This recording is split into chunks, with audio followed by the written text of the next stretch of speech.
Visiting card. এই যে দেখেন আপনারা যে দুইটা দেখতেছেন এই ইংরেজিতে লেখা। এখন আপনারাই বলেন এই কার্ডগুলো যদি আপনাদেরকে দেওয়া হয়, মনে করেন আপনি শুধুমাত্র পড়তে পারেন আধো আধো বাংলা, ঠিকভাবে ওইভাবে পড়তেও পারেন না, হয়তো অনেকক্ষণ সময় নিয়ে হয়তো পড়তে পারবেন, কিন্তু এই যে ইংরেজি লেখা আছে, শিক্ষিত লোক ছাড়া কি এই কার্ডগুলো পড়তে পারবে? কার জন্য কার্ডগুলো বানানো হয়েছে? শুধুমাত্র কি শিক্ষিত লোকের জন্য? হেঁটে গেল। আরো দুইটা দেখেন বাংলা লেখা আছে, কার্ড বানানোর সময় যাচাই বাছাই করে বানানো উচিত না? এখানে কি লিখছে দেখেন তো এই কার্ডে, তার রেজিস্ট্রেশন নাম্বার, মোবাইল নাম্বার, তার পদবি সার্ভেয়ার খুব সুন্দরভাবে দিয়েছে। এখানে তার নিচে সার্ভেয়ারিং ইঞ্জিনিয়ার দ্বারা জমি জরিপ করা হয়।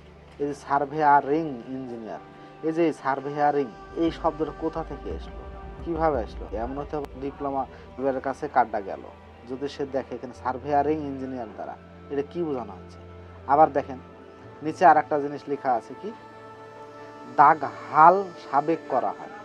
এখানে কি বুঝবে লোকজন আছে যে কার্ডটা দিলেন, তখন এই পড়ার পরে দাগ হাল সাবেক করা হয়, কি বুঝাবে? যে যে যে এই শব্দটা এখানে ব্যবহার হয়েছে, এটাতে কিছু বোঝা যায়? কি করা হবে আমার তো মাথায় আসে না। খেয়াল না করে যদি এইসব জিনিসগুলো আমরা তৈরি করে মানুষের মাঝে দেওয়ার জন্য একটু চিন্তা ভাবনা করে তো করা লাগে।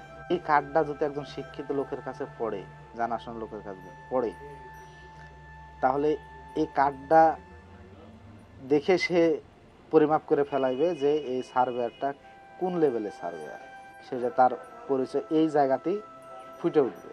একজন ডাক্তার যে ফার্স্ট ক্লাস ফার্স্ট হয় সেও এমবিবিএস, একজন লাস্ট বেঞ্চে একই ক্লাসের যে লাস্টে থাকে সেও কিন্তু পাশ করে বের হয় এমবিবিএস হয়ে বের হয়। তো একজন শেষ করতে পারে না রোগী দেখে, আর একজন চেম্বারই পায় না, এমন অনেক আছে। তাহলে বুঝেন যে একজন একই ক্লাসের ফার্স্ট ক্লাস ফার্স্ট হচ্ছে, একজন লাস্ট বেঞ্চে বসে আছে। তাহলে সেম এই সার্ভেয়ারের জিনিসটাও সেম একই জিনিস। এই এই সার্ভেয়ারিং আর দাগ হাল সাবেক করা, এই জিনিসগুলো দেখে একজন শিক্ষিত লোক বুঝে ফেলাবে এই সার্ভেয়ারের মানে ওজন কতটুকু, কতটুক সম্ভব এর দ্বারা সূক্ষ্ম সঠিক পরিমাপ করা।